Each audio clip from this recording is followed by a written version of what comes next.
زمونږ د مبارزې داعیه باید پراخه او تر پولو محدوده نه وي.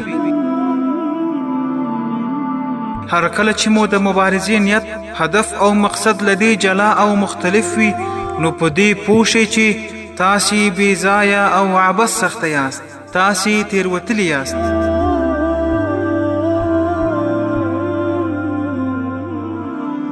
د اسلامي امت په منځ کې د لوی ویښتابه لپاره په تمه اوسئ.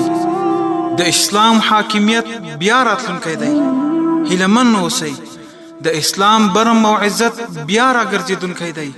هیلهمن اوسئ. الله تعالی به له شک پرته اسلامي امت بریالی کوي. د مسلمانانو د عظمت، وحدت او خلافت د احیا په هیله